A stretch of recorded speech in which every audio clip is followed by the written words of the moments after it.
terbaik, dan itu tergantung daripada kita masing-masing. Jadi sirat itu akan terbantukan kita melewati dengan amal-amal kita, makanya selalu perbaikin.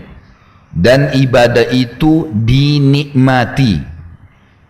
Beda orang nikmati dengan orang tidak nikmati ya. Misal, kalau ada di antara kita yang lagi makan dan dia nikmatin makanan itu, walaupun makanan itu sederhana, mungkin cuma sepotong tempe misalnya, tapi kita bedakan antara orang yang makan dan dia menikmati setiap gigitannya dengan orang yang makan hanya menghilangkan lapar. Beda. Kadang-kadang kita lihat subhanallah ada orang kalau nikmatin itu walaupun makanan sedikit tapi dia makan lahap sekali dan kita rasanya pengen ikut makan gitu kan. Seperti itu orang menikmatin.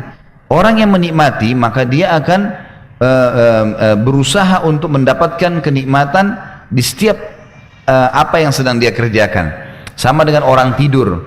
Ada orang tidur dinikmatin tidurnya sehingga cuma 2-3 jam saja sudah cukup buat dia gitu kan. Ada orang yang tidak, maka berbeda. Kita disuruh menikmati dan ibadah itu mesti dinikmati. Makanya kata Nabi SAW, innama ju'ila qurratu aini fis salah. Allah menjadikan kenikmatan hidupku di salat. Jadi Nabi SAW nikmatin benar hidup, bacaannya, gerakannya, dari iftitahnya, dari al-fatihahnya, dari surahnya, rukuknya, i'tidalnya, sujudnya, semua dengan sangat luar biasa. Semua dengan sangat luar biasa. Jadi kita harus nikmatin ibadah itu sehingga maksimal. Karena Nabi SAW berikan gambaran ada orang yang setengah-setengah terima ibadahnya. Seperti misalnya sabda Nabi SAW, ada seseorang di antara kalian hanya menerima setengah pahala sholatnya. Ada yang cuma menerima sepertiga pahala sholatnya, ada yang menerima seperempat, ada yang cuma 1/10, ada yang tidak terima sama sekali. Nah, dia tidak menikmati ibadah yang dia kerjakan gitu kan? Orang yang menikmati puasa Ramadan misalnya, maka tidak ada haus karena dia merasa menikmati dan dia memang memprogramkan nanti buka puasa dikirim sinyal di tubuhnya, di otaknya, saya baru makan, sugestinya seperti itu, maka biasa saja mau panas mau nggak panas. Dan juga usahakan ibadah-ibadah ini dihubungkan satu sama yang lain, antara wajib sama sunnah. Misalnya sebelum Ramadan datang, ini Ramadan akan datang sebentar lagi, sebelum Ramadan datang, bapak ibu sekarang latih diri puasa sunnah. Nabi SAW memperbanyak puasa di bulan Sya'ban, kita sudah Rajab gitu kan. Kemudian puasa orang yang biasa Senin Kamis, orang biasa Ayyamul Bid gitu kan, nggak kaget kalau Ramadan datang. Yang kaget itu seminggu pertama Ramadan orang yang tidak pernah puasa gitu. Tapi kalau dia sudah terbiasa menghubungkan ibadah satu sama lain, tidak ada masalah. Orang yang terbiasa sedekah, ringan bagi dia untuk zakat. Orang yang terbiasa umrah, ringan bagi dia haji. Yang itu. Karena dihubungkan antara satu ibadah dengan ibadah yang lainnya. Lalu kata Nabi SAW di sini, ada yang orang amalnya menjadi lemah. Ya, karena kualitas ibadahnya sudah kurang, sebagian berhasil melewatkan dia setengah sirat misalnya kan gitu. Maka kemudian dia pun jalan sampai merangkak ya. Hingga seseorang datang tidak kuasa berjalan kecuali dengan merangkak. Di kedua sisi sirat terdapat besi-besi runcing yang tergantung serta diperintahkan supaya merengut siapa saja yang diperintahkan kepadanya. Ada yang terkoyak tapi selamat. Kalimat ini ditahan dulu. Kalimat terkoyak tapi selamat adalah kasus, kata ulama, ada orang yang ditimbang amalnya hari kiamat, ternyata dia masih punya masalah sama orang-orang ya. Atau anggap amal solehnya lebih sedikit, misal amal solehnya 9.000, amal buruknya 10.000. Ini contoh saja ya, tentu hitung-hitungan tidak ada seperti itu di hari kiamat, Allahu alam bagaimana, tapi saya kasih contoh supaya mudah difahami. Misal amal solehnya 9.000, amal buruknya 10.000. Tapi dengan adanya keluarganya yang kasih dia syafaat ya, Allah maafkan dia, artinya ada syafaat dia dapatkan. Mestinya dia secara normal harus masuk neraka dulu ya, bersihin dosanya yang 1.000 kan gitu. Kan amal solehnya 9.000, amal buruknya 10.000, dia harus masuk neraka dulu bersihin 1.000 kan.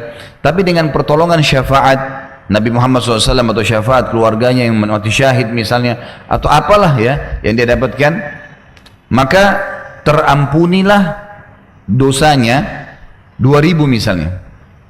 Berarti kan sekarang amal solehnya 9.000, amal buruknya 8.000, dia bisa masuk surga kan. Nah orang seperti ini karena tadinya dia kalau normal akan masuk ke neraka, dia akan terkoyak di sirat, tetap lolos tapi terkoyak, tidak masuk ke neraka nih. Terkoyak dalam arti kata besi-besi runcing itu akan menyakiti tubuhnya, tapi dia lolos. Makanya ada riwayatnya yang menjelaskan akan mengeluarkan darah, yang itu. Mereka luka, naudzubillah. Mudah-mudahan tidak termasuk kita di sini. Tapi ini orang lolos ya. Cuma karena amal buruknya lebih banyak, amal buruknya lebih banyak. Dan tetap saya ingatkan kembali, amal ibadah itu ada kenikmatan, dicintai oleh Allah, dijanjikan pahala yang besar, di mata manusia disuka. Jadi kita lebih baik berbuat amal soleh. Jadilah orang baik, dan harus dalam beribadah itu totalitas. Bapak Ibu jangan setengah-setengah hijrah. Totalitas, kalian jadi orang baik. Kenapa harus masih mencampur baurkan dengan keburukan? Jadi orang baik sekalian. Jadi orang yang ahli ibadah, jadi orang yang baik sama orang tua, bakti baik dengan pasangan hidup, baik dengan anak-anak. Jadi orang baiklah, bantu orang susah, jenguk orang sakit, kerjakan kebaikan. Totalitas di situ, kan itu. Ini penting. Ini akan sangat membantu kita dalam ketentraman hidup di dunia dan juga di akhirat. Dan perbuatan buruk yang tadi saya bilang kalau timbangan amal baik amal buruk, perbuatan buruk yang akhirnya membuat orang repot hari kiamat, kerepotan sendiri, itu karena perbuatan dia. Dan untuk apa? Dibenci oleh Allah, ancamannya berat. Pernah ingat saya bilang dosa itu efek jerahnya besar ya. Orang mencuri 1 juta, nanti Allah tarik dari dia 100 juta. Orang berzina sejam, Allah hukum 1 tahun sakit.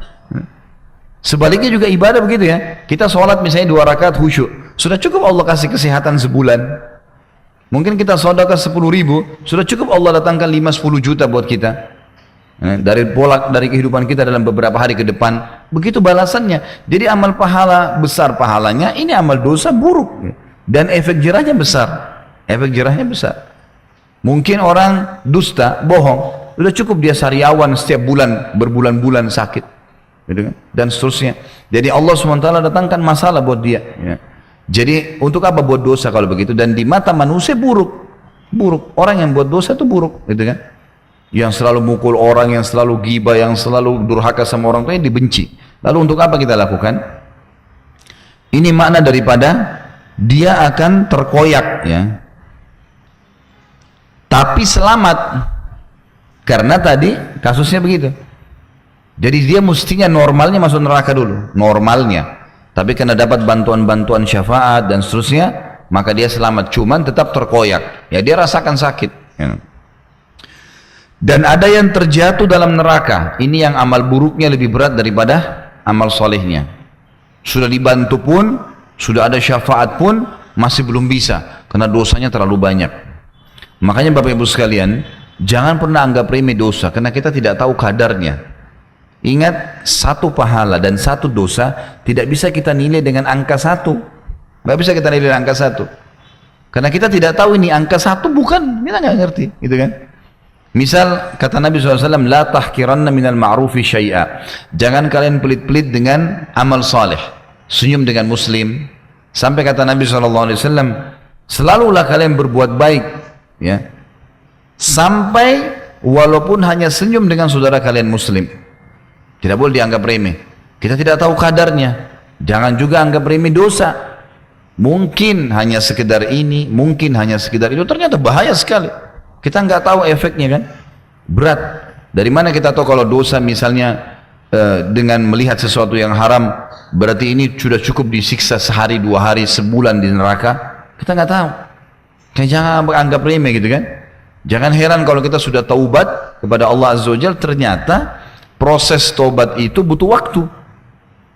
Misal kita sumpah selama seminggu, selama sebulan, padahal kita ini dalam proses taubat nih, gitu kan? Susah mencari tempat kerja, masih sana sini, buka usaha masih bangkrut, masih ada pembersihan terus nih. Ternyata mungkin bisa saja hanya kena dari dosa kecil. Makanya kata Nabi SAW, orang mukmin itu kalau dia berbuat dosa kecil di mata dia lihat seperti gunung besar di punggungnya. Ini hadis sahih riwayat Imam Bukhari. Dan orang munafik melakukan dosa besar, tapi dia lihat seperti lalat yang hinggap di hidungnya dan dia usir seperti ini, gitu kan? Jadi kita harusnya menjadi orang yang beriman tentunya. Jangan anggap remeh. Jadilah orang baik dan harus totalitas hijrah. Tak usah peduli dengan perkataan orang. Waktu terbatas. Teman-teman kita yang selalu menyesatkan kita, mengajak nggak apa-apa, anggap remeh. Demi Allah Bapak Ibu sekalian, dia hanya bisa paling jauh di atas liang lahat. kalau kita meninggal. Nggak bisa dia buat apa-apa. Bahkan dia tidak mau tinggal sehari pun di kuburan kita. Lalu untuk apa kita ikutin mereka? Untuk apa kita ikutin? Dan buruk. Dosa itu semua sumpek ya. Tidak ada orang buat dosa nggak sumpek. Pasti sumpek. Nggak ada orang habis zina atau habis